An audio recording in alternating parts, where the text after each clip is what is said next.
जय जगत गुरु जय भारत। एक शब्द है पतिव्रता। सुनने में ही कितना सुंदर और पवित्र लगता है, परंतु आप में से अधिकतर लोगों को इस शब्द की परिभाषा का ज्ञान नहीं है। तो चलिए आज के वीडियो में इस शब्द पर खुलकर चर्चा करें। उससे पहले पतिव्रता आत्माओं के पति परमेश्वर का जयकारा लगाते हैं। परमपिता परमात्मा, सारी सृष्टि के रचनहार, कुल मालिक, असंख्य ब्रह्मांडों के स्वामी, जगत गुरु, तीनों लोकों में प्रवेश करके सबका भरण पोषण करने वाले राजाधिराज, आत्माधार, नाथों के नाथ, देवों के देव महादेव, सर्वेश्वर महेश्वर, मृत्युंजय, अजरो अमर, आदि अनादि, सनातनी प्रभु, जगत पिता जगदीश्वर, श्री श्री 1008 की उपाधि के वास्तविक अधिकारी, अकाल मूरत शब्द स्वरूपी राम वासुदेव, सर्वगतम ब्रह्म, परम पूज्य, प्रथम पूज्य, परम संत, परम पुरुष, परम धनी, परम दयालु, सत्य कबीर, हक्का कबीर, अल्लाहु कबीर, अल्लाहु अकबर, बाखबर, अल्लाह ताला, जगत के तारणहार, जगत के मुक्तिदाता, जगत के जगन्नाथ, हारे के सहारे, हिंदुओं के राम, मुसलमानों के अल्लाह, सिखों के वाहिगुरु, ईसाइयों के मसीह, दया के सागर दयानिधि, करुणा के सागर करुणानिधि, स्वयंभू परिभू, संकट मोचन, कष्ट हरण, मंगल करण, दुख भंजन, अविगत कबीर, निर्विकार निर्विषम परमात्मा, अलय अलेख सतगुरु, आदि अनादि सतगुरु, असली मर्यादा पुरुषोत्तम, असली राम, असली कृष्ण, असली घनश्याम, असली मुरारी, राजाओं के राजा, महाराजाओं के महाराजा, शहंशाहों के शहंशाह, सम्राटों के सम्राट, भगवानों के भगवान, अल्लाहों के अल्लाह, प्रभुओं के प्रभु, मसीहाओं के मसीह, सच्चे वाहिगुरु, बाबाओं के बाबा, पीरों के पीर, सेठों के सेठ, जगत सेठ, सावड़ सा सेठ, सर्वगुण संपन्न, अनंत कोटि कलाओं के स्वामी, अनंत कोटि ब्रह्मांडों के नायक, योगियों में महायोगी, ध्यानियों में महाध्यानी, सिद्धों में परम सिद्ध, ज्ञानियों में तत्व ज्ञानी, ब्रह्म ज्ञानी, महाज्ञानी, परम ज्ञानी, सर्वश्रेष्ठ ज्ञानी, युवा कबीर, समरथ कबीर, असंवाद, अमित ओजा, सच्चे रहनुमा, करीम अल्लाह, सुभान अल्लाह, दुनिया के अंतिम पैगंबर। 8 सितंबर 1951 से गांव धनाना, जिला सोनीपत, हरियाणा, भारतवर्ष की पावन भूमि पे प्रकट रियल कल की भगवान, ब्रह्मा विष्णु महेश के दादाजी, संत श्रोमणी सतगुरु रामपाल जी परमेश्वर जी के चरण कमल में साध संगति से जुड़े हुए देश विदेश से सभी भाई बहनों का अनंत कोटि दंडोत प्रणाम। भाई और बहनों, परिवार हो, व्यवसाय हो या समाज हो, उन सब की एक मर्यादा बनी हुई है। उन मर्यादाओं को फॉलो किए बिना ना ही तो परिवार में सुख शांति रह सकती है, ना ही समाज में, और ना ही व्यवसाय में सफलता प्राप्त की जा सकती है। ठीक इसी प्रकार पतिव्रता शब्द अपने आप में एक मर्यादा भी है और जीवन में सुख शांति के साथ साथ सफलता का मूल मंत्र भी। व्यावहारिक जीवन में पतिव्रता शब्द उस स्त्री के लिए प्रयोग किया जाता है जिस स्त्री की संपूर्ण निष्ठा, लगन, प्रेम और समर्पण एक ही पुरुष अर्थात अपने ही पति के प्रति हो। यदि उस स्त्री के सामने दुनिया का सुंदर से सुंदर, धनवान से धनवान, बलवान से बलवान या सोने का भी पुरुष बनाकर खड़ा कर दिया जाए तो भी उसकी रत्ती भर भी आस्था किसी भी गैर पुरुष में ना बने तो समझिए वह स्त्री पूर्णतया पतिव्रता है। और ऐसी पतिव्रता स्त्री सदैव अपने पति को प्रिय होती है। पति अपने सामर्थ्य के अनुसार ऐसी स्त्री की हर इच्छा पूर्ण करने का प्रयास करता है। ठीक इसी तरह आध्यात्मिक जीवन अर्थात भक्ति मार्ग में पतिव्रता शब्द उन भगत आत्माओं के लिए प्रयोग किया जाता है पूज्य रूप में जिनकी संपूर्ण निष्ठा, लगन, प्रेम और समर्पण अपने ही गुरुदेव भगवान में होता है। गुरु से उपदेश लेने के बाद अपना तन मन धन तथा सर्वस्व गुरु चरणों में समर्पित कर देने के बाद उन आत्माओं के सामने 33 करोड़ देवी देवता तो छोड़िए, यदि ब्रह्मा विष्णु महेश या स्वयं परम ब्रह्म परमात्मा भी आकर खड़ा हो जाए और कहे कि मैं सर्व सृष्टि को रचने और पालन पोषण करने वाला एकमात्र आदि पुरुष हूँ। मुझे दंडवत प्रणाम करो। मेरी स्तुति करके अभी तुरंत मन वांछित वरदान प्राप्त करने के लिए मुझे प्रसन्न करो। मैं तुम्हें क्षण भर में पृथ्वीपति बना दूंगा, तीनों लोकों का राज्य प्रदान कर दूंगा। मेनका, हुरम्बा और सची जैसी करोड़ों परम सुंदरी अप्सराओं को तुम्हारी दासियां बना दूंगा। सवारी के लिए अर्श विमान तुम्हारी सेवा में हाजिर कर दूंगा। बस एक बार अपने गुरुजी के साथ साथ मेरी भी जय जयकार कर दो या मुझे दंडवत प्रणाम कर दो।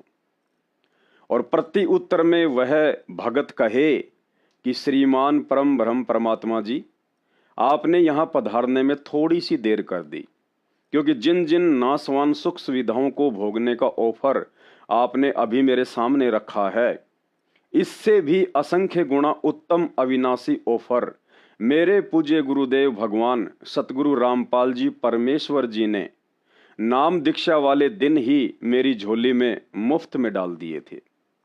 परंतु उन नासवान ऐश्वर्यों को भोगने की मेरी तनिक भी रुचि नहीं बनती है। जो आनंद गुरुदेव भगवान के सत्संग सुनने में आता है, जो आनंद उनकी चरण सेवा में आता है, जो आनंद दान धर्म करने में आता है, जो आनंद उनकी भक्ति करने में आता है, उस आनंद के सामने आपके 21 ब्रह्मांड के स्वर्ग और महास्वर्ग के आनंद भी काग की बीट के समान नजर आते हैं। और कहे, राम बुलावा भेजिया दिया कबीरा रोए, जो सुख है गुरु चरणों में वो बैकुंठ में न होए। गुरु ज्ञान पर ऐसी दृढ़ भगत आत्माओं को ही पतिव्रता आत्मा कहा जाता है। कबीर साहिब से लाभ लेना है तो ये नियम अपना आजीवन निभाना होगा। स्वयं परमात्मा ब्रह्मा विष्णु महेश भी आ जावे, कोई आके यूं कहे मैं कबीर हूं, या स्वयं परमात्मा भी आ जावे, तो भी आपकी श्रद्धा डगमग नहीं हो कि नहीं हमें तुम्हारे भगवान गुरुदेव। वर्तमान आध्यात्मिक क्षेत्र में परम संत सतगुरु रामपाल जी भगवान के साध संगति से जुड़े हुए सत्सेवक बच्चों के अलावा धरती पर इस तरह की पतिव्रता पद की भक्ति आपको कहीं भी देखने को नहीं मिलेगी। आम संसारी लोगों की तो बात ही क्या करें, जिन्हें इतना ही ज्ञान नहीं होता है कि भक्ति क्या है, क्यों करनी चाहिए, और भक्ति के लिए सर्वप्रथम गुरु बनाने की भी आवश्यकता होती है। ऐसे संसारी लोगों की भक्ति बिना पैंदे के लोटे के समान होती है। ऐसे लोग सुबह सुबह हनुमान मंदिर में हनुमान चालीसा पढ़ते मिलेंगे, तो शाम को किसी कीर्तन में ढोलक की धुन पर राधे राधे चिल्लाते हुए डांस करते हुए, तो कभी पीताम्बर या भगवा पहनकर पैदल यात्रा पर निकल पड़ेंगे। अर्थात पतिव्रता भक्ति की जानकारी के अभाव में इस तरह लकीर के फकीर बनकर ये लोग भी 84 लाख योनियों में कष्ट भोगने से नहीं बच सकते।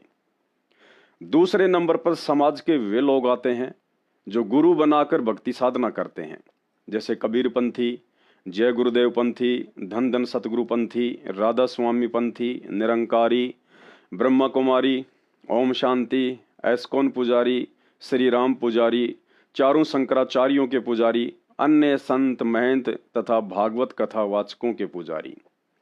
इन तमाम पंथों के संत महंत और गुरुजनों का स्टैंड भी क्लियर नहीं है। ये लोग कबीर वाणियां सुनाकर बात तो करते हैं एक परमात्मा की भक्ति की, लेकिन इनके घरों में काली, पीली, भैरव, भूत सहित 36 प्रकार के देवी देवताओं की मूर्तियां देखने को मिल जाएंगी। गुरु से नाम प्राप्त करके भी इन तमाम पंथों से जुड़े लोग बीड़ी, सिगरेट, जर्दा, गुटखा, शराब, भांग, अफीम, गांजा या मांसाहार जैसे किसी न किसी घटिया कर्म में अवश्य लिप्त पाए जाते हैं। शास्त्र अनुकूल व पतिव्रता पद की भक्ति का इन पंथों में लेस मात्र भी अंश देखने को नहीं मिलेगा। अर्थात पतिव्रता पद की जानकारी के अभाव में इस तरह लकीर के फकीर बनकर ये लोग भी 84 लाख योनियों में कष्ट भोगने से नहीं बच सकते। तीसरे नंबर पर मुस्लिम धर्म के लोग आते हैं। यहां भी आपको सब के सब सांप वाली लकीर पीटते हुए ही दिखाई देंगे। ये लोग भी पतिव्रता पद की भक्ति से कोसों दूर है।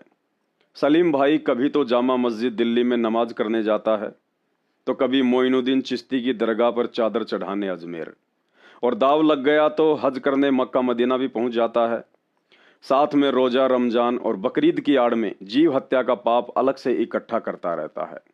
अर्थात पतिव्रता पद की जानकारी के अभाव में इस तरह लकीर के फकीर बनकर मुस्लिम समाज के लोग भी 84 लाख योनियों में कष्ट भोगने से नहीं बच सकते। भक्ति मार्ग में यही बुरा हाल सिख समाज और ईसाई समाज के लोगों में भी देखने को मिलता है।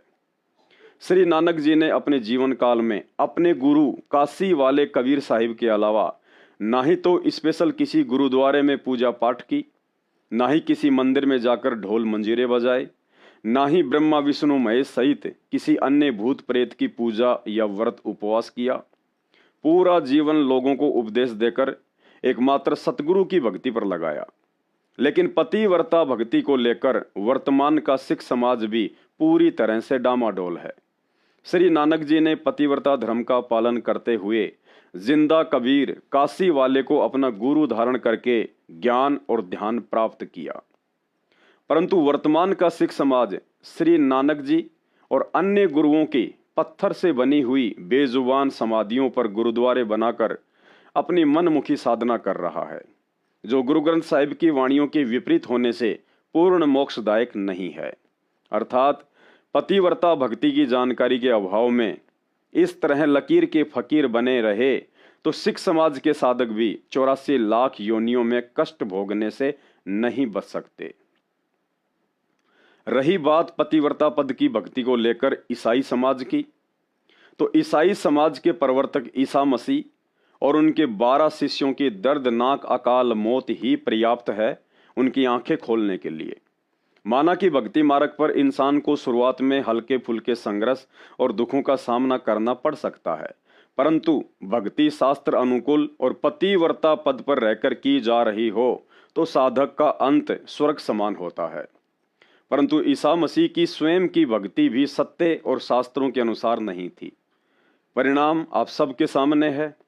आजीवन भक्ति करते करते भी महादुखी रहे और अंत में तो कहना ही क्या, मात्र 30 साल की उम्र में स्वयं हजरत ईसा को और उनके 12 विशेष शिष्यों को कैसी दर्दनाक अकाल मौत का सामना करना पड़ा था। चर्च में क्रूस पर लटकी हुई उनकी लहूलुहान मूर्तियां देखकर आसानी से अंदाजा लगाया जा सकता है। कहने का मतलब है, पतिव्रता भक्ति के अभाव में जिस पंथ के प्रवर्तक हजरत ईसा की ऐसी दुर्गति से अकाल मृत्यु हुई हो तो भला उनकी भक्ति करने से वर्तमान में किसी न किसी बुराई में लिप्त ईसाई समाज के साधकों का अंत क्या होगा, ज्यादा खुलकर बताने की आवश्यकता नहीं है।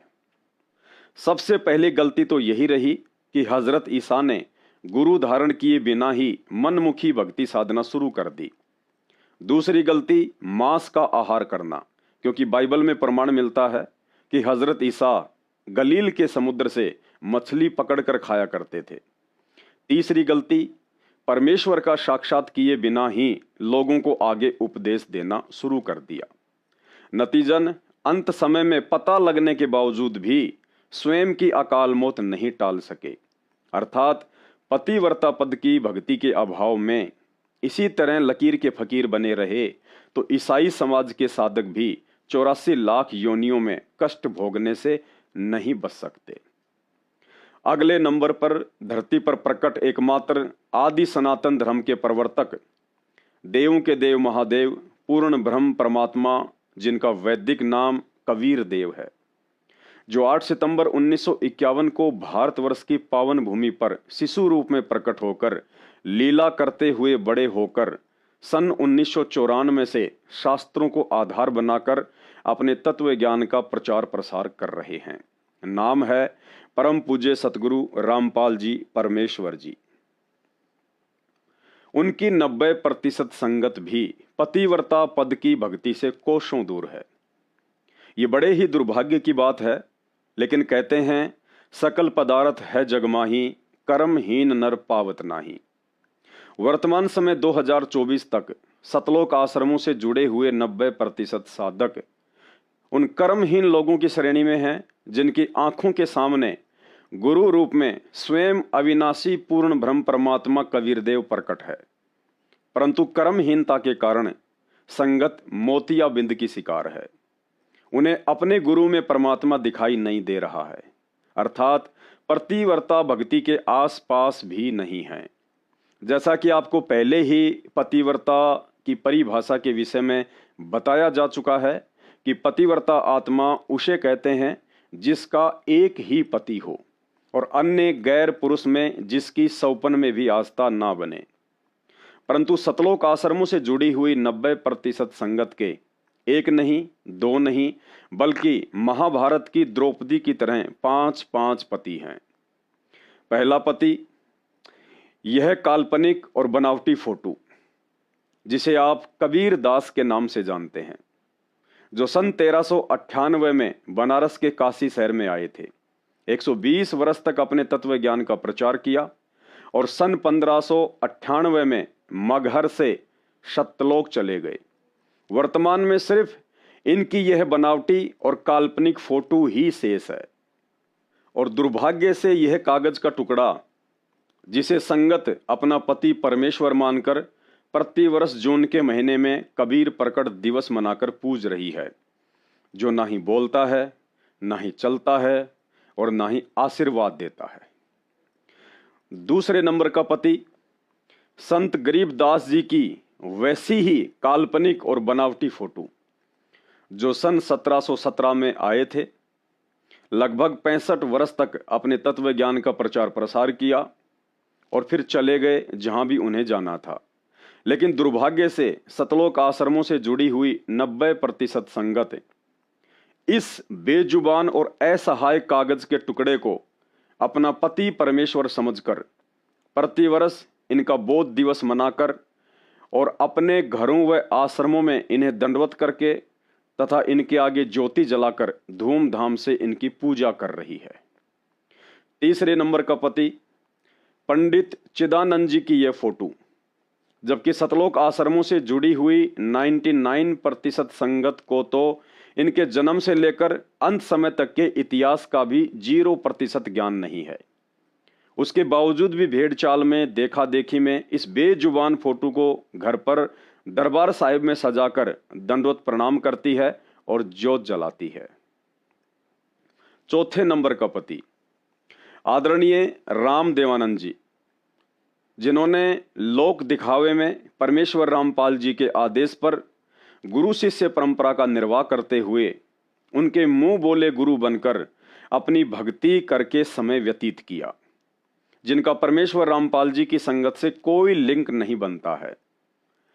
इन्होंने ना ही तो संगत को कभी सत्संग सुनाए, ना ही आशीर्वाद दिया और ना ही इनके आशीर्वाद से किसी का कोई भला होना था, और ना ही 90% संगत ने कभी इनके दर्शन किए।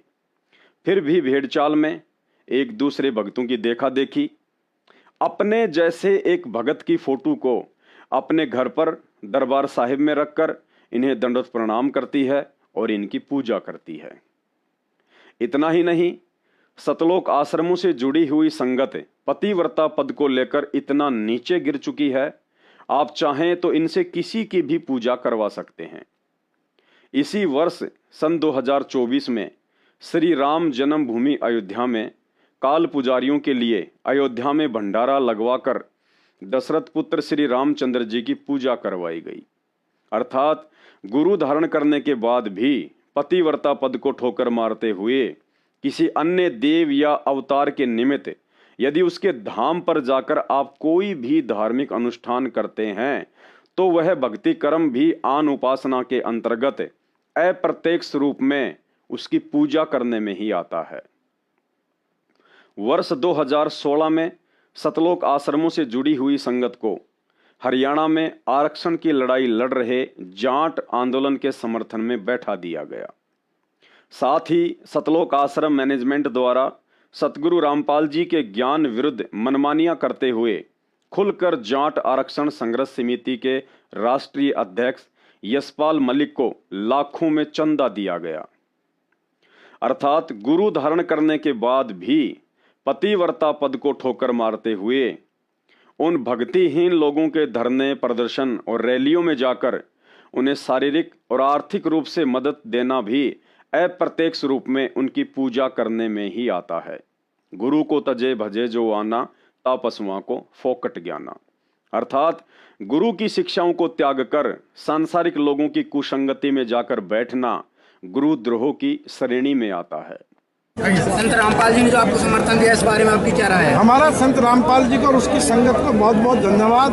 और उन्होंने हमें आज 11 लाख रुपए चंदा देकर भी आंदोलन में भी मदद की। और मैं तो ये कहना चाहूँगा कि संत रामपाल जी के ऊपर भी जो जुल्म हुए, और उस जुल्म को जब वे उनके दर्शन करने उनके शरणार्थी जाते हैं तो उस पर भी तमाम अत्याचार किए जाते हैं, लाठियाँ बरसाई जाती हैं। सरकार उनको तंग कर रही, और जो आर्य समाज के और उनके बीच में डिस्प्यूट है उसको भी दूर कराने की कोशिश करेंगे, क्योंकि हम खुद आर्य समाजी हैं। वर्ष 2018 में राजस्थान के अजमेर और हरियाणा के भिवानी जिले में एक सामाजिक संगठन राजपूत करणी सेना द्वारा उन्हीं के समाज के एक व्यक्ति गैंगस्टर आनंदपाल सिंह की मौत की सीबीआई जांच के समर्थन में सभा आयोजित की गई थी, जिसका संत रामपाल जी और उनकी संगत से कोई लेना देना नहीं था। परंतु काल प्रेरणा से संत रामपाल जी के परिवार द्वारा हजारों की संगत को राजपूत करणी सेना के समर्थन में खड़ा कर दिया गया और लाखों में चंदा भी दिया गया। अर्थात गुरु धारण करने के बाद भी पतिव्रता पद को ठोकर मारते हुए भक्तिहीन लोगों के साथ मिलकर ऐसे कर्म करना भी अप्रत्यक्ष रूप में आन उपासना के अंतर्गत गुरुद्रोह में आता है। जयपुर में सरकार ने वादा किया था और उसके लिए भी मैं समर्थन पत्र लेके पहुंचा था। प्रेस कॉन्फ्रेंस में वो समर्थन पत्र हमने सौंपा था कि फर्जी एनकाउंटर की सीबीआई जांच का संत रामपाल जी के लाखों अनुयायी समर्थन करते हैं।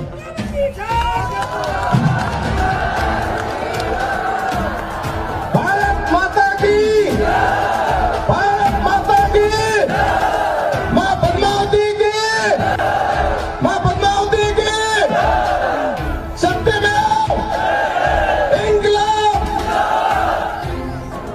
हमारे संत रामपाल जी के लाखों अनुयायियों द्वारा एक सहयोग की राशि दादा सुखदेव सिंह जी को भेंट कर रहे हैं। 5 लाख का सहयोग दादा सुखदेव जी को भेंट कर रहे हैं।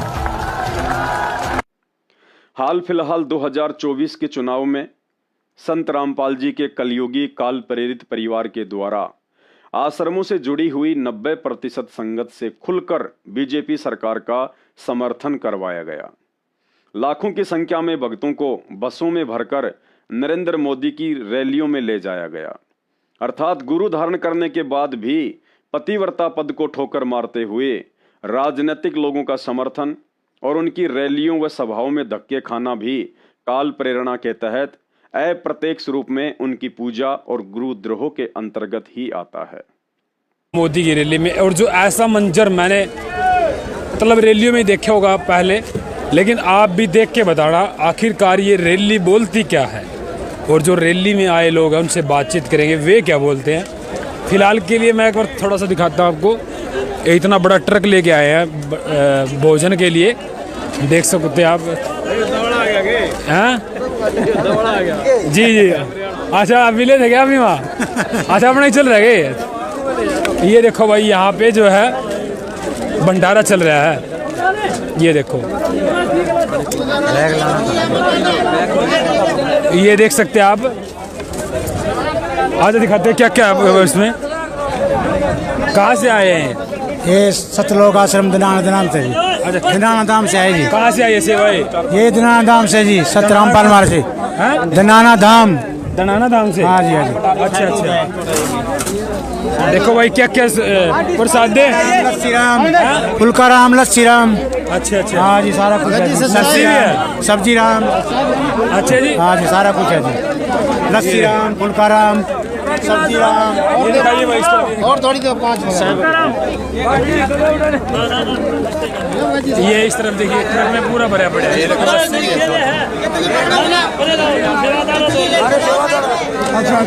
तो लोगों से बातचीत करेंगे भाई, कहाँ से आए हैं, क्या कुछ मामला है। और जो ये जो सेवा है ना, ये है संत रामपाल महाराज जी की तरफ से बनाए गए हैं।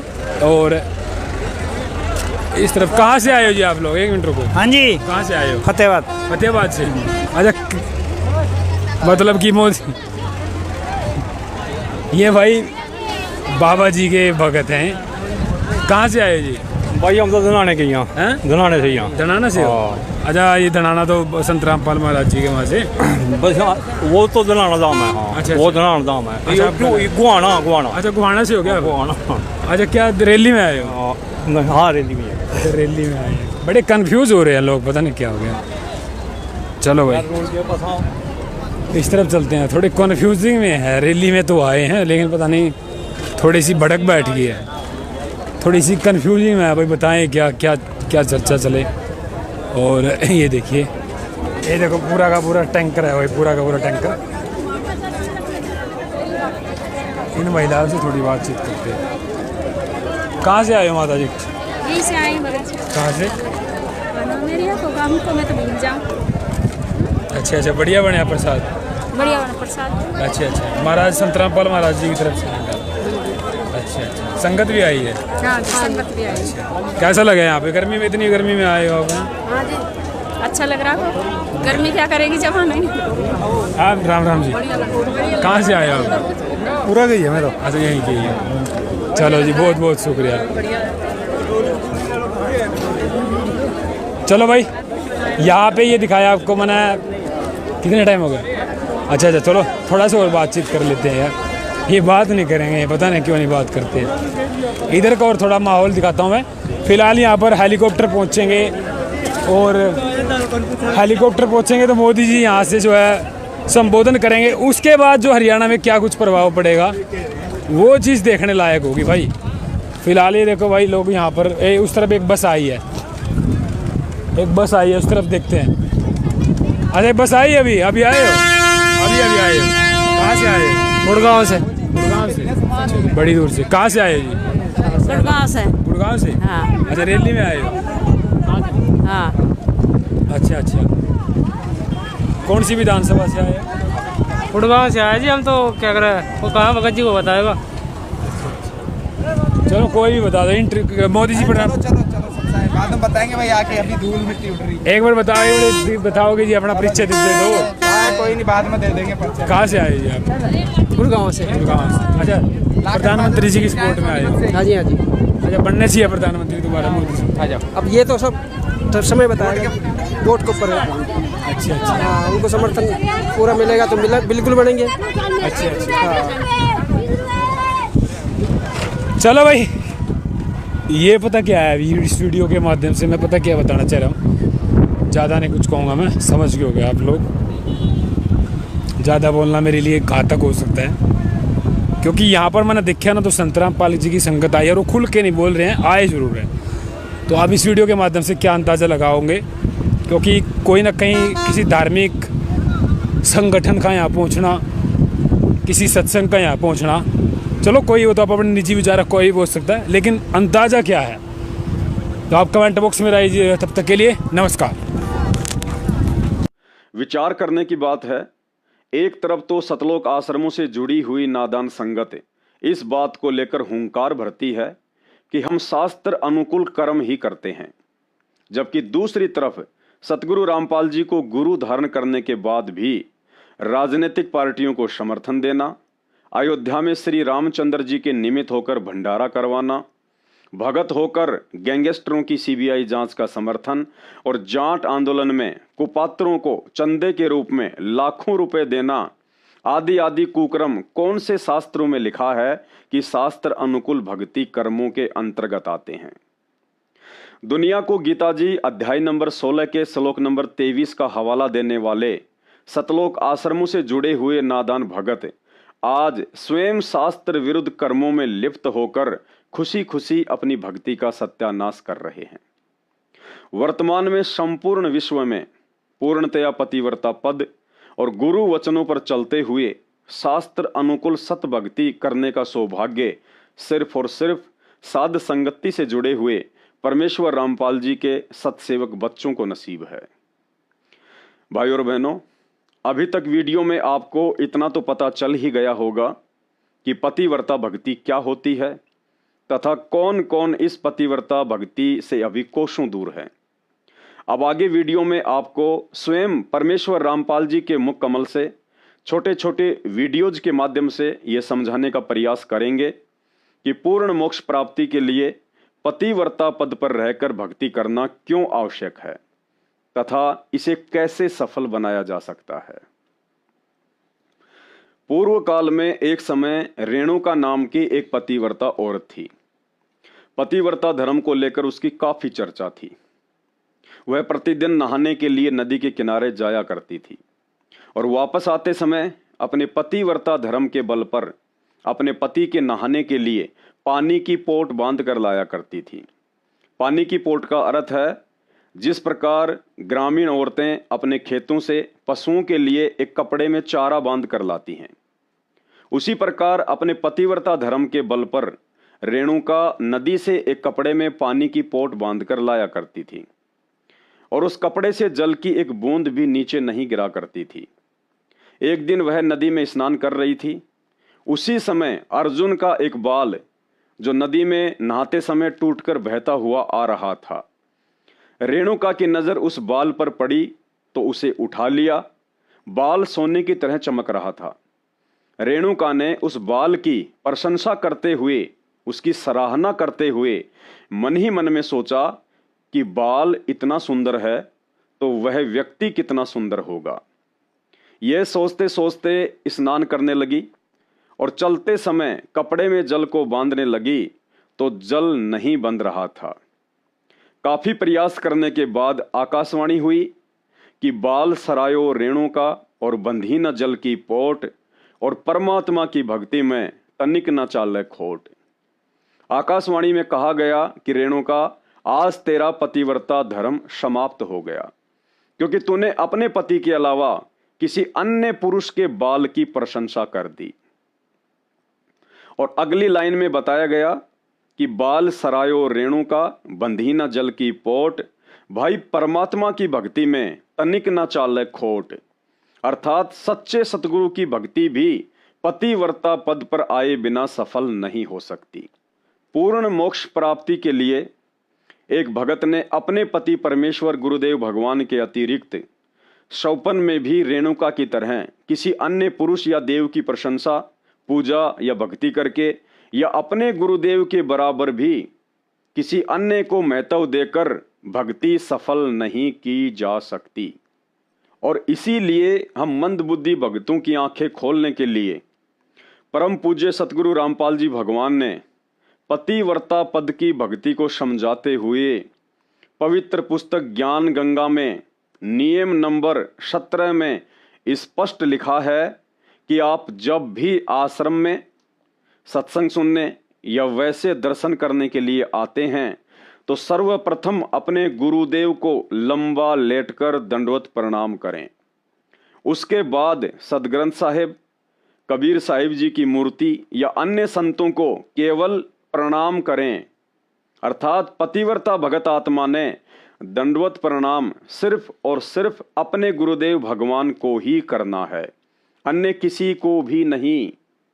क्योंकि यदि हमने अपने गुरुजी के साथ साथ अन्य संतों की फोटो जैसे गरीबदास जी की फोटो, कबीर साहिब जी की फोटो, दादा गुरुदेव की फोटो या पंडित चितानंद जी की फोटो को दंडवत प्रणाम किया तो समझो हमने अन्य संतों को भी अपने पति अर्थात गुरुदेव भगवान के बराबर ही महत्व दे दिया, जो कि एक सच्चे भगत अर्थात पतिव्रता आत्मा के लक्षण नहीं है। जबकि साध संगति से जुड़े हुए सत्सेवक भाई बहनों को छोड़कर सतलोक आश्रमों में और शतलोक आश्रमों से जुड़ी हुई 90% संगत के घर पर बने दरबार साहिब में जहां मात्र अपने गुरुदेव भगवान की ही फोटो रखनी होती है, उस जगह पर आपको कबीर जी की दाढ़ी मूंछ वाली काल्पनिक फोटो भी मिलेगी, गरीबदास जी की काल्पनिक फोटो भी मिलेगी, दादा गुरुदेव और पंडित चितानंद जी की फोटो भी मिलेगी। और पतिव्रता पद की भक्ति से कोसों दूर नादान संगत ज्ञान को आधार ना बनाकर उन सभी अन्य संतों को भी लंबा लेटकर दंडवत प्रणाम करती है, उनके आगे ज्योति जलाती है, जबकि अन्य संतों को दंडवत और उनकी पूजा के लिए अभी आपने ज्ञान गंगा पुस्तक में पढ़ा कि परम पूज्य सतगुरु रामपाल जी भगवान ने स्पष्ट मना किया हुआ है। इसी संदर्भ में सतगुरु रामपाल जी भगवान ने पतिव्रता पद के विषय में बताया कि केवल एक तीसरा बीच में नहीं आना चाहिए।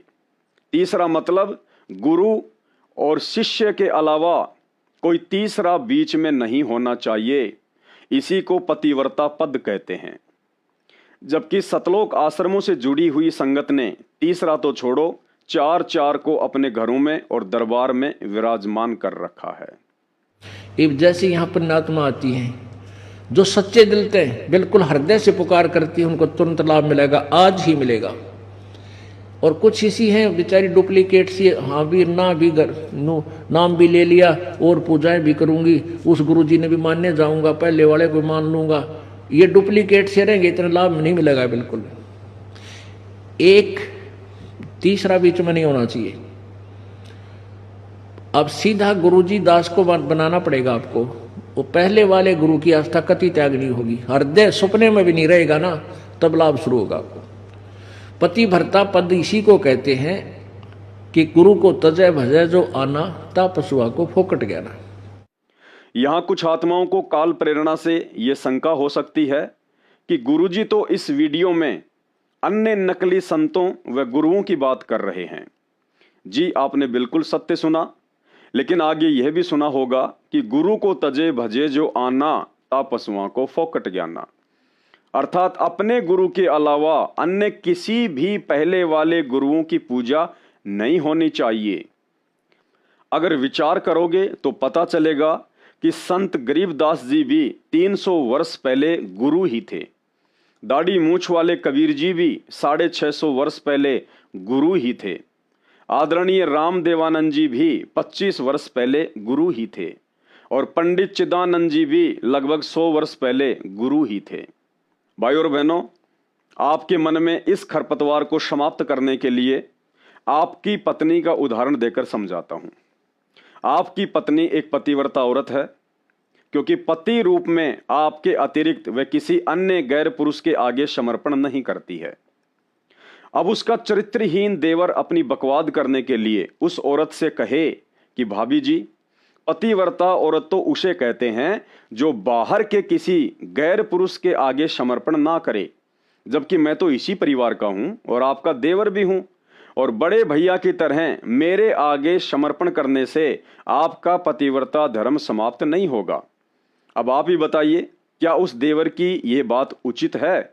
आप कहेंगे बिल्कुल भी नहीं। ठीक इसी प्रकार सतगुरु रामपाल जी भगवान से उपदेश लेने के बाद पहले वाला गुरु, चाहे बाहर वाला अर्थात दूसरे पंथ वाला हो, या घर वाला, चाहे अपने ही गुरु परंपरा से संत कबीर जी, संत गरीबदास जी, रामदेवानंद जी या पंडित चिदानंद जी ही क्यों ना हो, यदि भूलकर भी उस औरत की तरह अपने पति के बराबर महत्व देकर समर्पण कर दिया तो पतिव्रता धर्म उसी समय समाप्त हो जाता है। ठीक इसी तरह भूलकर भी अपने पति परमेश्वर सतगुरु रामपाल जी की फोटो के साथ दरबार साहिब में कबीर जी की दाढ़ी मूछ वाली काल्पनिक फोटो, गरीबदास जी की काल्पनिक फोटो, दादा गुरु की फोटो या पंडित चिदानंद जी की फोटो रखी, या उन्हें दंडवत प्रणाम करते हो या उनके आगे ज्योति जलाते हो, तो समझो आपका पतिव्रता धर्म खंड खंड है। और यही कारण है कि भक्ति करते करते भी आप पूर्णतया सुरक्षित नहीं हैं। आपके ऊपर कभी भी कर्म की मार पड़ सकती है, आपकी कभी भी अकाल मृत्यु हो सकती है, क्योंकि आप अपने गुरु के ज्ञान को आधार बनाकर पतिव्रता पद की भक्ति नहीं कर रहे हैं। सुनिए वही सत्संग एक बार फिर से। जैसे यहाँ पर नात्मा आती हैं, जो सच्चे दिल से बिल्कुल हृदय से पुकार करती है, उनको तुरंत लाभ मिलेगा, आज ही मिलेगा। और कुछ इसी हैं बेचारी डुप्लीकेट सी, हाँ भी ना भी नाम भी ले लिया और पूजाएं भी करूंगी, उस गुरुजी ने भी मानने जाऊंगा, पहले वाले को मान लूंगा। ये डुप्लीकेट से रहेंगे, इतना लाभ नहीं मिलेगा बिल्कुल। एक तीसरा बीच में नहीं होना चाहिए। अब सीधा गुरुजी दास को बनाना पड़ेगा आपको। वो पहले वाले गुरु की आस्था कति त्याग नहीं होगी, हृदय सपने में भी नहीं रहेगा ना, तब लाभ शुरू होगा आपको। पतिव्रता पद इसी को कहते हैं कि गुरु को तजय भजय जो आना, ता पशुआ को फोकट गया। पतिव्रता आत्मा की भक्ति की शक्ति के आगे बड़े बड़े देव और महादेव भी नतमस्तक हो जाते हैं। श्री देवी भागवत पुराण में कथा आती है कि एक समय शंखचूड़ राक्षस और देवताओं के बीच स्वर्ग प्राप्ति के लिए भयंकर युद्ध छिड़ गया। ब्रह्मा विष्णु महेश और इंद्र सहित मुख्य मुख्य देवताओं ने लाख प्रयत्न किया, परंतु शंखचूड़ राक्षस का बाल भी बांका नहीं कर पाए। अंत में देवर्षि नारद ने बताया कि शंखचूड़ राक्षस की पत्नी एक पतिव्रता औरत है और जब तक उसका पतिव्रता धर्म नष्ट नहीं होगा तब तक शंखचूड़ की मृत्यु असंभव है। अंत में धोखे से श्री विष्णु जी ने शंखचूड़ राक्षस का रूप बनाकर उसकी पत्नी तुलसी के साथ भोग विलास करके उसके पतिव्रता धर्म को नष्ट किया। तब कहीं जाकर वह राक्षस देवताओं के हाथों मारा गया। कथा का निष्कर्ष यह निकलता है कि सतलोक जाने के लिए यदि काल निरंजन पर विजय प्राप्त करनी है तो हमने भी भक्ति मार्ग पर गुरु धारण करने के बाद तुलसी की तरह पतिव्रता पद पर आना पड़ेगा, अन्यथा काल निरंजन हमारी भक्ति को सफल नहीं होने देगा। जिस प्रकार युद्ध में शंखचूड़ के अलावा जितने भी बड़े बड़े राक्षस योद्धा थे वे देवताओं के हाथों युद्ध में मारे जा रहे थे, क्योंकि ना ही तो वे स्वयं पतिव्रता धर्म पर थे और ना ही उन राक्षसों की पत्नियां। और दूसरी तरफ जब तक शंखचूड़ की पत्नी तुलसी का पतिव्रता धर्म सुरक्षित था तब तक ब्रह्मा विष्णु महेश भी उसे पराजित नहीं कर सके।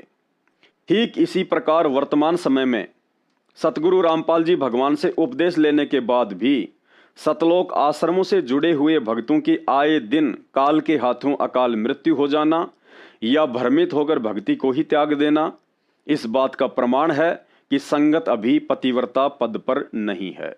वहीं दूसरी तरफ साध संगति से जुड़े हुए भाई बहनों से इस काल निरंजन का सैकड़ों कोस दूर रहना और निरंतर भक्ति मार्ग पर दृढ़ता के साथ संघर्ष करते हुए आगे बढ़ना इस बात का प्रमाण है कि सतगुरु रामपाल जी भगवान के आशीर्वाद से ज्यादातर सत्सेवक आत्माएं पूर्णतया पतिव्रता बनकर भक्ति कर रही हैं और काल निरंजन निरंतर तुलसी की तरह हम पतिव्रता आत्माओं के पतिव्रता धर्म को तुड़वाने के लिए साम दाम दंड भेद वाली घटियां नीतियां भी अपनाता रहता है, परंतु सतगुरु की विशेष मेहर और हमारी दृढ़ता के आगे हर बार उल्टा मुंह की खाकर रह जाता है। क्योंकि पतिव्रता धर्म पर बने रहने की प्रेरणा और शक्ति हम सत्सेवकों को सतगुरु रामपाल जी भगवान के सत्संगों से मिलती है।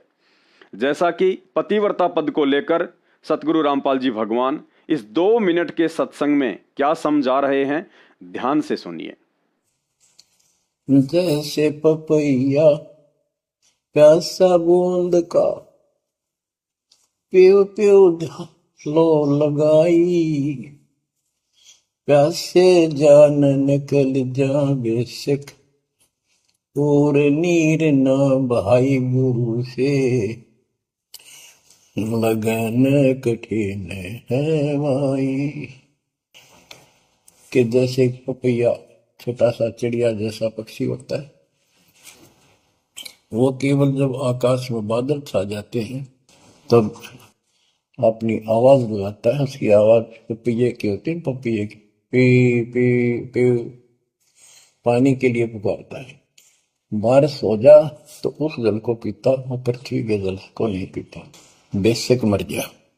इसी प्रकार इसका उदाहरण परमात्मा ने दिया कबीर साहब ने कि जैसे पपैये की तरह तुम हो जाओगे कि अपने सतगुरु और गुरु के अतिरिक्त किसी से भी स्वप्न में भी कोई लाभ नहीं चाहोगे। दुखी हो चाहे सुखी हो, चाहे लाभ धनी हो चाहे निर्धन हो, कुछ भी होता दिखे पर होने दो एक बार उसको। तो इसी प्रकार इसको पतिव्रता पद कहा। जब हम परमात्मा के प्रति इतने समर्पित हो जाएंगे, स्वप्न में भी आन देव नहीं आएगा, उसके बाद आपकी बाह परमात्मा पकड़ेगा। और जब वो बाह पकड़ लेगा फिर देखना आप हैरान होते चले जाओगे, हे परमात्मा ऐसी कृपा कैसे हुई हमने तुम यहाँ पर तो जैसे गरीबदास जी बताया कि गरीब पतिव्रता जमी पर जो जो धर है पाँव समर्थ झाड़ू देत है ना काटा लग जा। कहते परमात्मा कबीर गरीबदास जी बताते हैं दो दिन मेरी शरण है ताका हूं मैं दास। गेल गेल ला गया फिर जब लग धरती आकाश दास गुलाम नौकर हूं मैं उसका। अब जैसे माँ बाप बच्चों के नौकर होते हैं, नवावे धुआवे कपड़े फरावे हर तरह से ध्यान रखें उनका, तो ये नौकरी का नौकरी है ये। और इतना प्रेम भी होता है बच्चों में।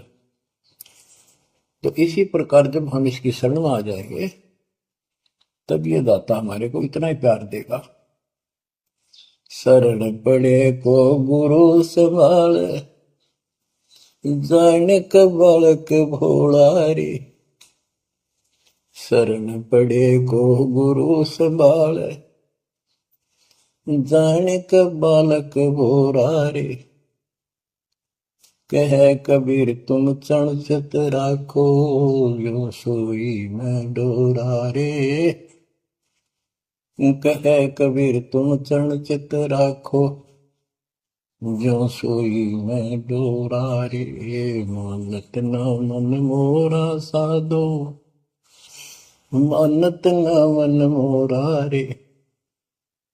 बार बार मैं ये समझाऊं जग में जीवन थोड़ा रे। भक्ति में पतिव्रता पद के महत्व को समझाते हुए एक समय सतगुरु रामपाल जी भगवान ने बताया, यदि आपको भक्ति मार्ग पर पूर्ण रूप से सफल होना है तो गुरु को भगवान मानकर ही अपनी हर आध्यात्मिक क्रियाओं को करना पड़ेगा।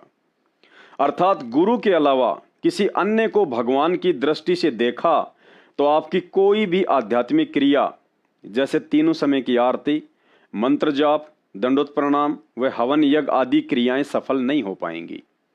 और गुरु को भगवान माने बिना आपके अंदर ना ही तो विनम्रता आ सकती है और ना ही आपका अंतःकरण साफ हो सकता है। साथ ही गुरुदेव कह रहे हैं कि इसमें औपचारिकता बिल्कुल भी नहीं चलती है। औपचारिकता का मतलब गुरु को भगवान मानने का दिखावा करना। जैसा कि सतलोक आश्रमों से जुड़ी हुई 90% संगत जुबान से तो सतगुरु रामपाल जी को भगवान भगवान कहती है, परंतु जैसे ही जून का महीना आता है तो उस दाढ़ी मूछ वाली कबीर जी की काल्पनिक फोटो का कबीर प्रकट दिवस मनाकर अपने गुरु को एक सामान्य संत और उस दाढ़ी मूछ वाली काल्पनिक फोटो को अपना भगवान साबित कर देती है। तो यहाँ गुरुदेव भगवान कह रहे हैं कि भक्ति मार्ग में औपचारिकता नहीं चलेगी। पूर्णतया अपने ही गुरु को भगवान मानकर पतिव्रता पद पर आना होगा, तभी मोक्ष हो पाएगा। क्योंकि गुरु को भगवान मानकर भक्ति करना ही परमात्मा का रूल है।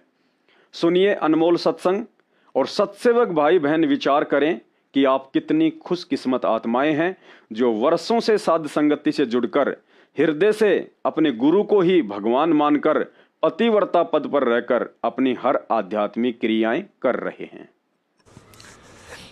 गुरु मानुष कर जानते ते नर कहिए अंध। अब आपको उदाहरण भी बताया था कि गुरु जी को भगवान मानकर ही हमने अपनी आध्यात्मिक क्रियाओं को करना पड़ेगा।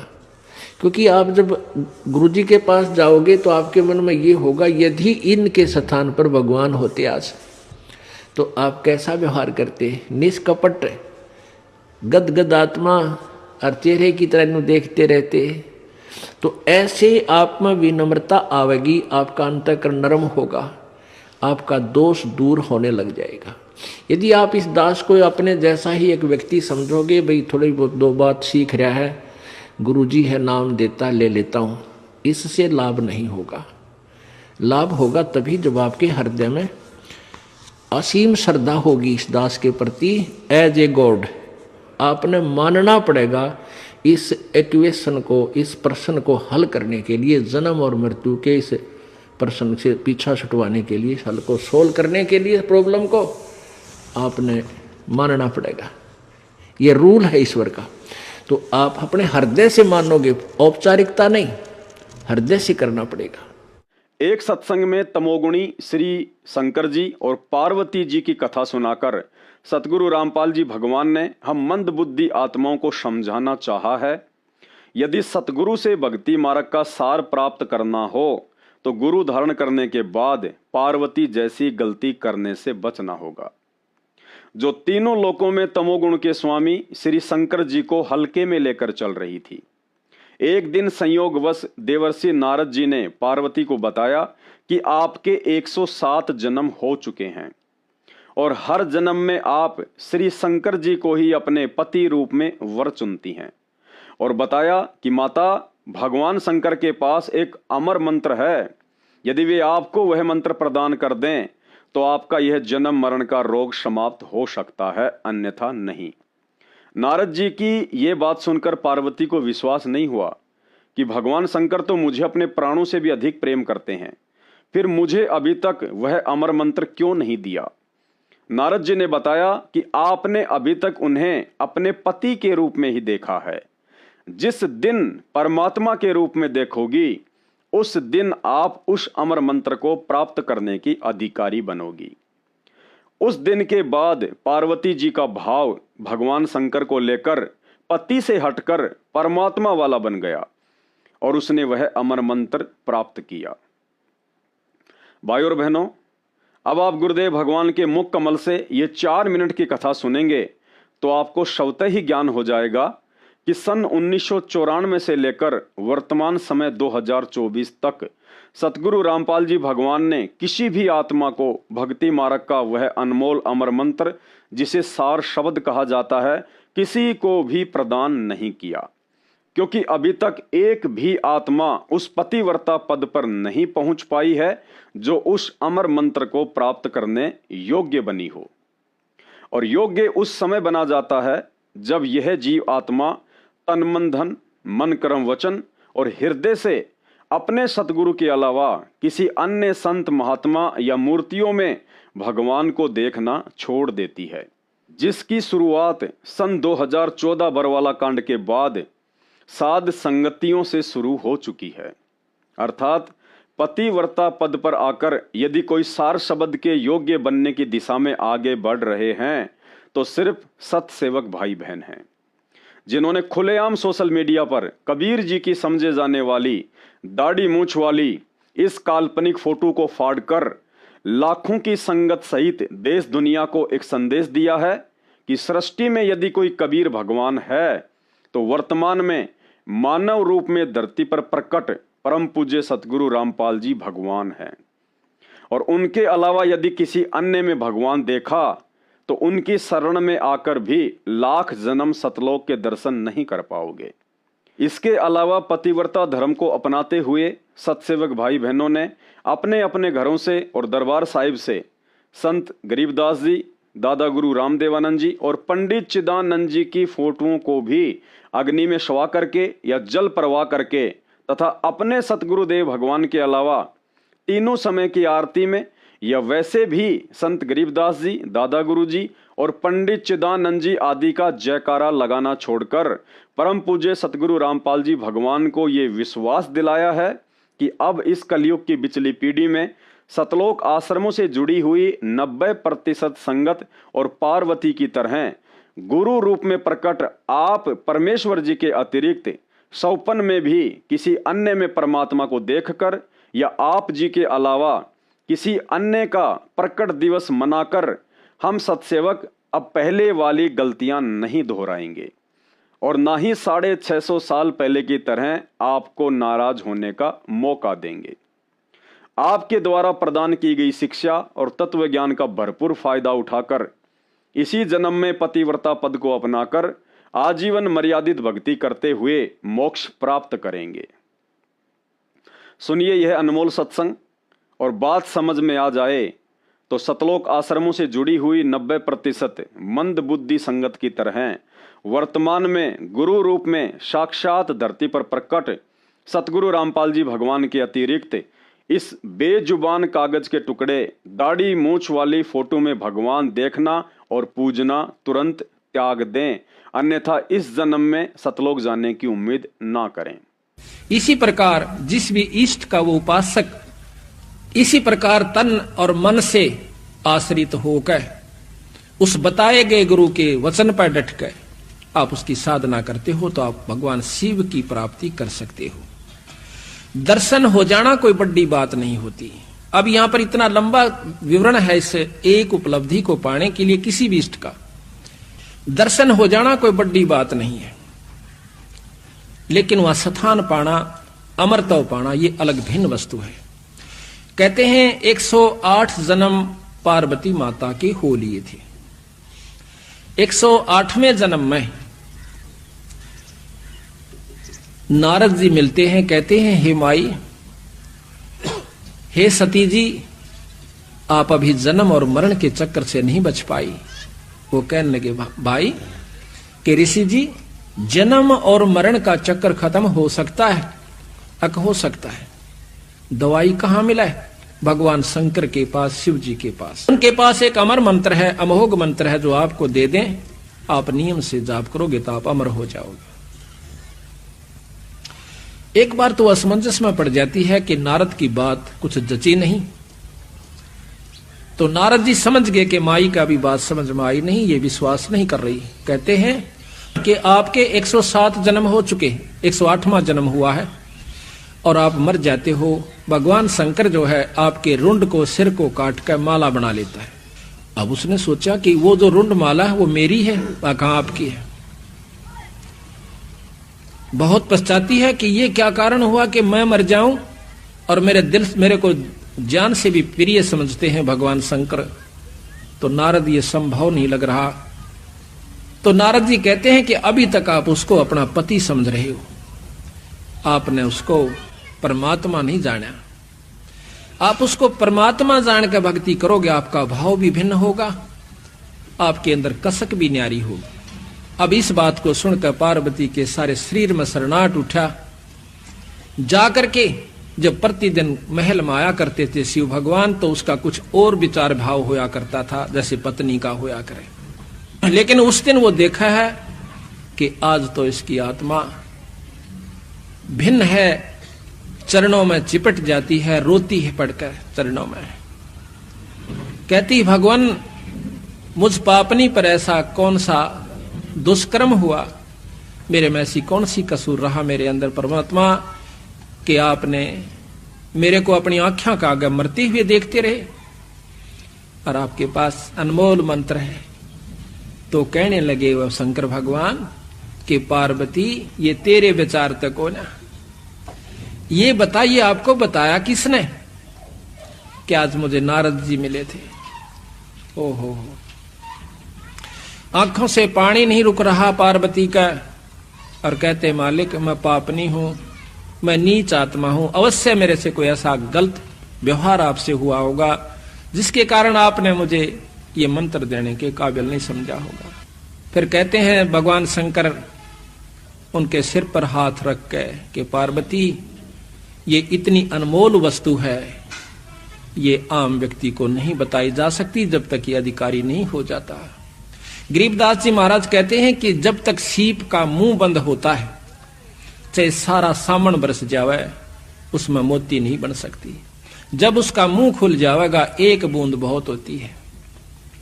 अगर आप में या कसक नहीं उत्पन्न होती, चाहे मैं रोज कथा सुना देता, रोज आपको ये मंत्र सुनाता, आपका कोई असर नहीं होना था। आज आपकी आत्मा का वो सीप रूपी मुंह यानी कसक खुल चुकी है। आज मैं ये मंत्र आपको सुनाऊंगा, आप में जगह बन गई है, अब मैं आपको मंत्र दूंगा। ये लंबा प्रकरण है। फिर उनको वो नाम दिया और पार्वती अमर हुई। नादानी और अज्ञानता में सतलोक आश्रमों से जुड़े हुए समझदार भाई बहन तो इस वीडियो में सतगुरु रामपाल जी भगवान के सत्संगों से प्रमाणित करके बताई गई बातों को आंखों देखकर स्वयं ही निर्णय कर लेंगे कि भक्ति और मर्यादा सतलोक आश्रमों में है या साध संगतियों में। परंतु कुछ मंदबुद्धि भक्तों के मन में काल प्रेरणा से यह सवाल खड़ा हो सकता है कि यह पवनदास बार बार कबीर जी की फोटो को ही हटाने की बात क्यों करता है, ब्रह्मा विष्णु महेश और दुर्गा आदि की फोटो के लिए क्यों नहीं बोलता। भाइयों और बहनों, विचार करो, सन 1994 से सतगुरु रामपाल जी भगवान द्वारा कबीर जी की जिस दाढ़ी मूछ वाली नकली फोटो को परमात्मा बताकर भक्ति करवाई जा रही है, क्या आज उसी कबीर जी की दाढ़ी मूछ वाली फोटो को पवन दास के कहने पर हजारों भगत फाड़ फाड़ कर अपने घरों से बाहर निकाल देंगे? ऐसा तभी संभव है जब स्वयं सतगुरु रामपाल जी भगवान ऐसा चाह रहे हों। अर्थात पवन दास तो संदेश देने के लिए एक यंत्र की भांति निमित्त मात्र बना हुआ है, बाकी सारा खेल गुप्त रूप में सतगुरु रामपाल जी भगवान स्वयं ही खेल रहे हैं। करे करावे सतगुरु, मन में लहर उठा, दादू सिर धर जीव के और आप बगल हो जा। और यह सारा खेल इसलिए खेला जा रहा है क्योंकि सतगुरु रामपाल जी भगवान को अच्छे से पता है कि मेरे से यह अनमोल तत्व ज्ञान और सृष्टि रचना सुनने के बाद मूर्ख से मूर्ख भगत की आस्था ब्रह्मा विष्णु महेश या अन्य देवी देवताओं में नहीं बन पाएगी। परंतु मैंने अपने आप को कबीर भगवान का भेजा हुआ दास रामपाल दास बताकर और इस दाढ़ी मूछ वाली फोटो को कबीर भगवान बताकर जिन जिन आत्माओं को भक्ति मार्ग पर लगाया है, इन सभी आत्माओं की आस्था इस दाढ़ी मूछ वाली कबीर जी की नकली फोटो में दृढ़ हो गई है कि यही असली भगवान है। और उधर काल निरंजन ने अपनी सूझबूझ से इन आत्माओं को त्रिकुटी पर ठगने के लिए कबीर जी से उनका वह दाढ़ी मूछ वाला रूप धारण करने का वरदान भी मांग रखा है। सुनिए पहले 40 सेकंड का यह अनमोल सत्संग, जिसमें काल निरंजन ने कबीर परमात्मा से उसका दाढ़ी मूछ वाला रूप धारण करने का वरदान मांग रखा है। वचन भर लो, वचन भर लिया, अकबर लिया भाई। न्यो बोला जी कि चारों युगों में 3 युगा में जीव थोड़े ले जाना, सतयुग, त्रेता और द्वापर, और चौथा युग जब आवे कलयुग कितने ले जाइयो। न्यो बोला वह बड़ी अड़ाई तन तया। अच्छा भाई कोई बात नहीं। दूसरा यह है कि मैं आपका रूप बना सकूं, मैंने ये आज्ञा दे दो। भाइयों और बहनों, वीडियो सुनकर आपके बात समझ में आ गई होगी कि पवन दास को निमित्त बनाकर क्यों सतगुरु रामपाल जी भगवान इस दाढ़ी मूछ वाली कबीर जी की काल्पनिक फोटो को भक्तों के घरों से बाहर निकलवा रहे हैं।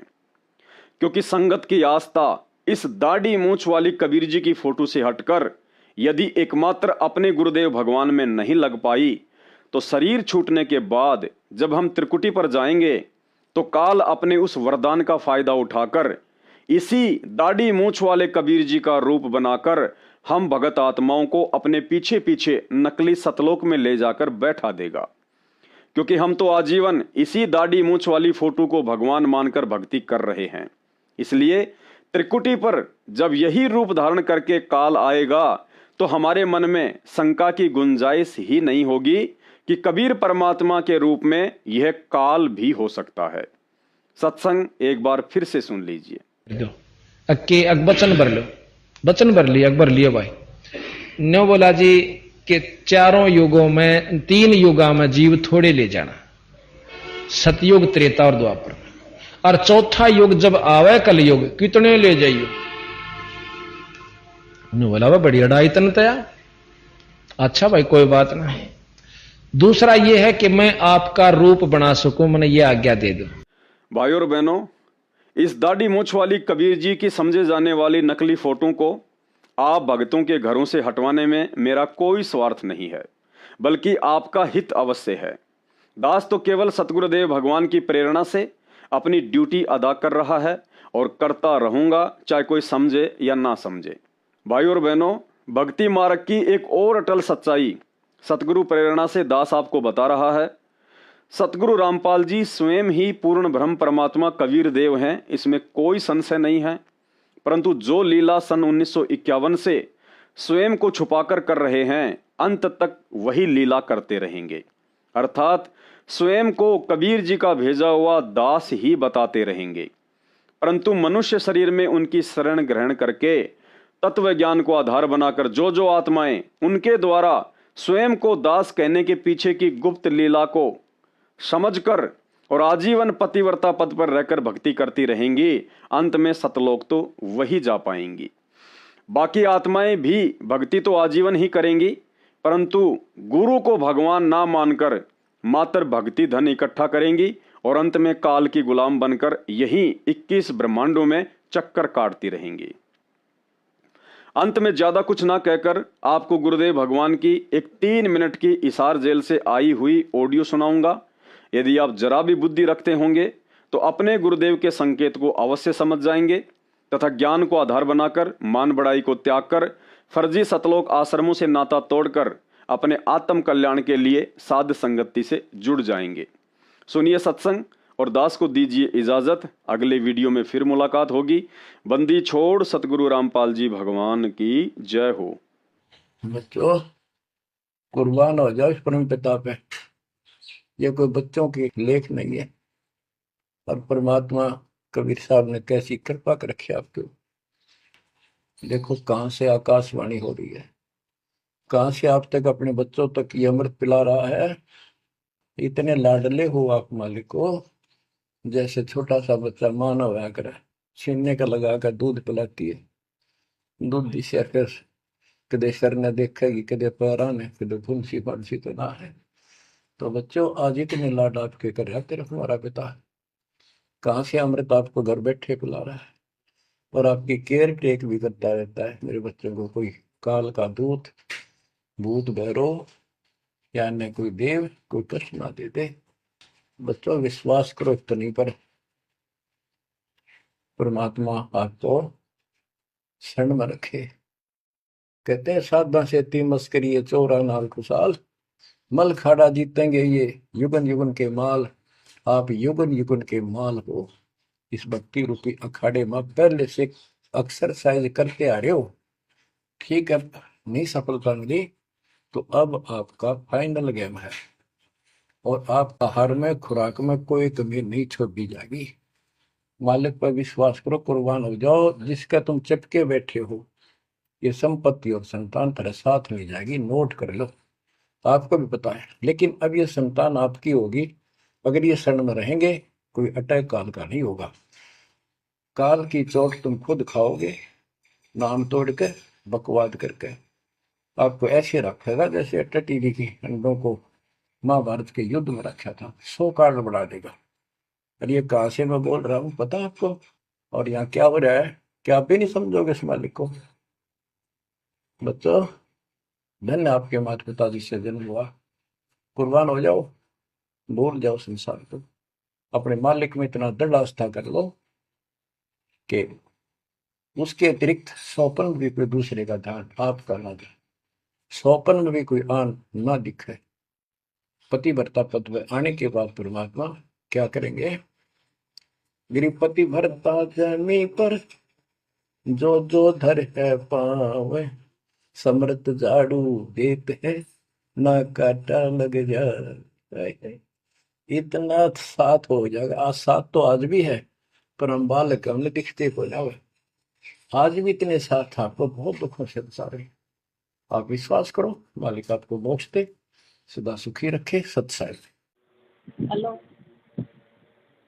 हेलो हेलो सत्साई। हाँ सत्साई भाई जी। और ठीक हो? हाँ ठीक है भाई। और खाना खोना खा लिया आपने? हाँ भाई कर लिया भंडार। और सुनाओ जी। आप बताओ भाई, आप कह रहे हो कि हम फंस गए, आप मैसेज में बता रहे। नाम न तो ना कहिए फंस गए। नहीं मैसेज में लिख रखा है ना। ना ना वो पढ़ ना मेरे को, आप तो गलत कहेंगे, मैंने तो ना लिखा है यूं। मैंने तीसरा लग गया। ना और ओले में देख के बताऊं क्या लिखा था। कोई बात नहीं, मैं तो ये कह रही हूँ भाई अपनी भक्ति करनी हमने भगवान की ना फंसा क्यों है मन को बस। और मर्यादा में रहकर भक्ति करेंगे तो भाई भगवान आप पे लाभ देगा हमने ना। सही बात है।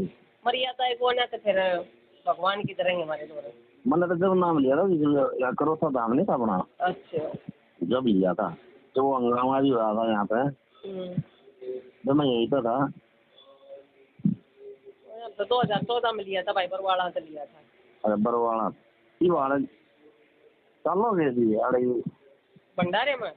हाँ हम क्या जाया कर भाई। क्यों? हमने जानते ये तो दो नाव की सवारी होगी ना। किया तो कबीर परमात्मा ने मान लो या सतगुरु रामपाल जी ने मान लो। हम तो एक भगवान की पूजा करें, हम तो सतगुरु रामपाल जी ने भगवान मान रहे हैं, हम तो उसका प्रकट दिवस मनाया करें। वो तो ठीक है, फिर मैं यहाँ पे चल लोगे दाम ना हमारा उड़ा के काम है, उड़ा को भगवान ने उड़ा भक्ति ना उड़ा किए है। जब हमारे गुरु जी को तो हम टिंडे लेने जाएंगे। अच्छा या कौन सी बात है? हम जान ला रहे, मैं ताऊ जान ला रहे, हम जान ला रहे, बताइए क्या बात है? वो तो देश जान लग रहा है, कितने वो करोड़ा आदमी हो रहे हैं वो जान लग रहे। फिर वो जितना ज्ञान होगा उतना ही बरतेंगे भाई। नो भीड़ तो लेना चाहिए, भगवान ने भीड़ की जरूरत कौन है? अच्छा वहाँ जान तो मतलब कोई ज्ञान नहीं। मैं यह बात आपको देख रखा भाई, खूब देख रखा से उड़ा है ना, 10 जनता पढ़ पढ़ कर देख रखा हमने तो भक्ता किया से लेते बेरा लाग रहा है। कौन भगत कितनी भक्ति करा है, कौन कितने भगवान मान रहा है, कितने पानी में है ये। जब हमने तो जाना छोड़ा था, हमने तो 2018 से जाना छोड़ा है। अच्छा हमने तो जब ये पवन और संजय की वो चाली थी ना एक भाई, पवन गुरुद्रोही संजय गुरुद्रोही हो रहा है, वो अपने अड्डे खोल कर बैठ गए। अरे अड्डे तो तुम खोल रहे हो, ये नामदान सेंटर खोल कर ये भगता थे 21,000 का पाठ ले लेकर ना। अरे ये तो जगह जगह दान सेंटर खोल दिए ना। एक बात ये परमात्मा के ज्ञान क्या दूर उसके आधार पर ना चल रही नहीं, ये तो विरुद्ध चल रही है। जो हमारे परमात्मा के ज्ञान सुनो, हमारे परमात्मा के ज्ञान के तो विरोध चल लगा ना, उसके विरुद्ध चल लगा तो वो हमारा कुछ नहीं लागता। कोई भगत होते हमारा घर में क्यों ना हो। सही बात है, हम तो उस भगवान के उस पर चल लेंगे ना, जो भगवान ने रास्ता बता रखा, हम तो उस पर पार उतरेंगे। किसी के भगत के का इतना उतरे ना यह बात भी ठीक। क्यों अपने उस तो करो ना। हाँ दिमाग नहीं तो भाई ये तो सारे काम करवा रहे हैं। ये तो परमात्मा की आड़ लेकर परमात्मा तो बैठे हैं जेल में। एक हमारे जैसे भक्ता ननु बढ़ा दे, आदेश आ गया, पीले परचे आ गए, आदेश आ गया। अरे परमात्मा के आदेश भी तो वो होंगे कि ये कौन है परमात्मा का मिनट में आदेश बदल देंगे। हमारे अच्छा का बदलो चाहे 10 बार परमात्मा। सही बात है, हमारे पीठ पीछे तो बदलेंगे तो हम तो ना मानना भाई। हमने तो वही मानने हमारे लिए जो सत्संग में बता दिया। हाँ हमारे गुरु जी तो बड़े जेल में जा रहे हैं। सही बात है, ये सत्संग में जो आदेश दे रखे नहीं सारे हमारे आदेश है। सत्संग ने फॉलो करो, सत्संग में जो बोल रखा है वही करेंगे हम तो। परमात्मा ने राजनीति में कद बताया आगे भगता ने राजनीति में जाना चाहिए। कोई से सत्संग में भी बता दो ना, तो राजनीति कर रहा करे पर भगत ने जरूर जाना चाहिए उधर। अरे जब भक्ति करनी हर भगवान चाहिए, सतलोक जाना है। एक बात बताओ, जो गुरु जी जब आओगे, गुरु जी आओगे तो कौन रोक देगा? बस यह बात गुरु जी आओगे कौन से इनके आश्रम में आओगे? बात सुनो, अरे वो मतलब जितने भी भगत भाई जितने भी दासी सब एक सा ज्ञान थोड़ी है। वो तो कहूँ वो भगत छटेंगे जिन ज्ञान हो गया और भगवान न मानेंगे ना, वो तो अपने घर में बैठ कर भक्ति करेंगे और भगवान को घर में ही भोग लगाओगे। एक बात बताओ, कृष्ण जी ने चावल का भोग नहीं लगा लिया जब तक सुदामा का भी उदाहरण ना होया था ना होया।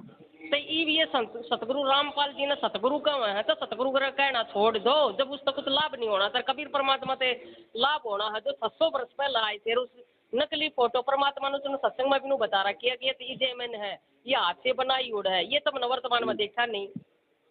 अरे मैं जो बताऊं उसने तो मरनो नहीं, तो बात किस तरह बनेगी? तो परमात्मा हु इज गॉड परमात्मा सतगुरु रामपाल जी बैठे हैं। वो सत्संग मनु भी बोल गए, फिर भी हमारे भक्ता की आंख ना खुलती। अगर हु इज गॉड कौन है? सतगुरु रामपाल जी है भाई। मनु को इतना और कर लो, इनके नामदान सेंट्राला का पीछा और छोड़ दो। ये उनका ना परमात्मा के भाई से बेटा से जमाई से रे, ये कोई भक्ति नहीं करता भाई न मत है।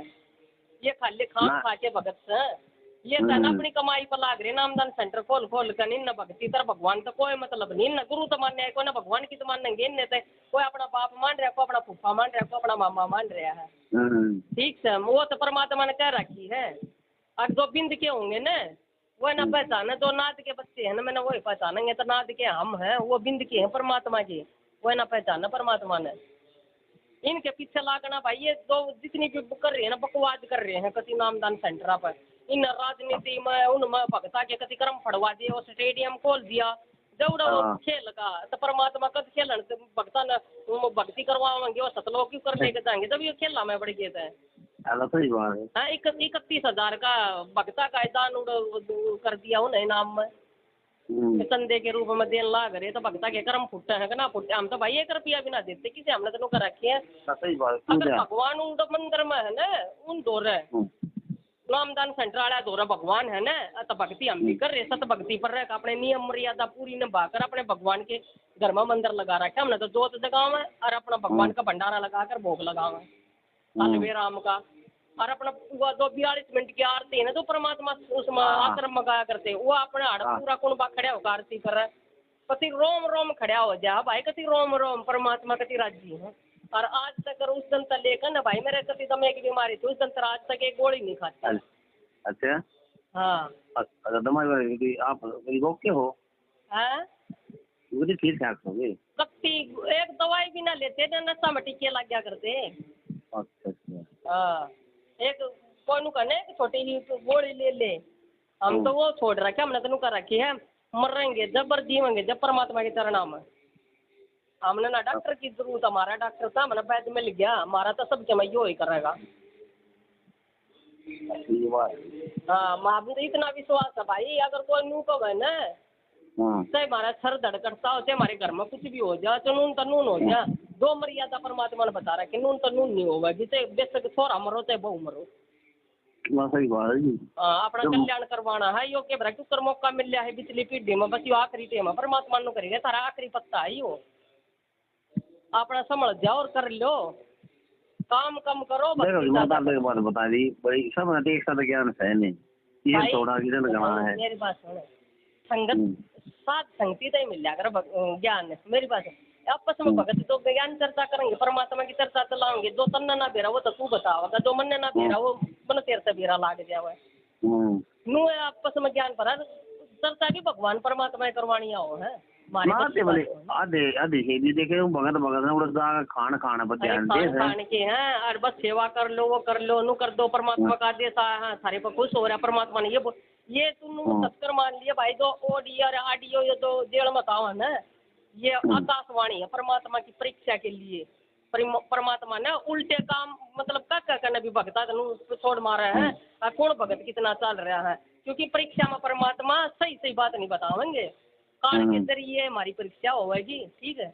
और दो जेल में जो आदेश आवा ना, अगर राजनीति में नू कर दियो और वो कर दियो, सबने सुनी है मुँह है, सबने इसकी वोट देनी उसकी ना देनी है ना सुनी, तो पार्टी देख कर तब परमात्मा ने खुद सत्संग में भी नहीं बोल रहा क्या, पार्टी देख कर किसी का वोट देनी नहीं। और ये राजनेता ने बैठा बैठा कानून आश्रमा में कुर्सी सदा सदा कानून की इसी खातरदारी करे हैं, चाहे को बीड़ी पियो चाहे दारू पी रहा और सीधे उसके बैठा है के नियम मर्यादा रह रही है, इनकी कुछ ना रह रही, ये खुद अपनी मर्यादा भंग करे बैठे, ये हमारी कौन सी मर्यादा बचवाएंगे। और एक बात बता, हम इनके द्वारा अरदास लगवाने जाओ, ये सीधे पाठ बोल दे ज्योति का वो बोल देंगे, क्यों भाई परमात्मा पैसा का भूखा है ये, परमात्मा का भाव देखा भगत के।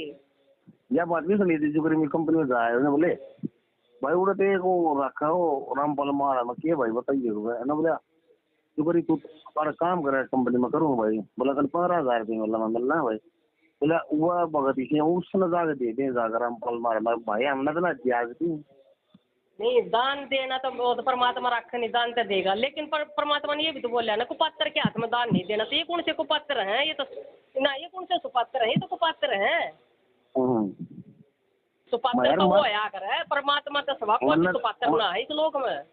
मैंने तो उससे बता दी मैं भाई, बात इसी है अपने हिसाब से अपने उस मर्जी का दान देना तो कहे क्या करना मांगे तो भाई मतलब दान देना दे तुम अपनी इच्छा से करो, लेकिन नामदान सेंटर आप मत करो, आपने संकल्प कर लो कि परमात्मा जब भी आओगे आपके हाथ में देंगे।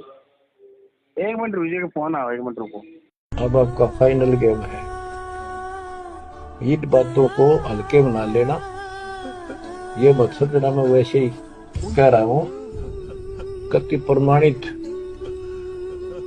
1 नंबर की सारी सच्चाई आपका फाइनल जीवन है, के आपने कति कुर्बान होना पड़ेगा, क्योंकि आपको सभी फाउल पॉइंट पता लग गया और कैसे कैसे हम इस स्थिति तक पहुंच चुके हैं। अब क्या आप अब भी धोखा खाओगे?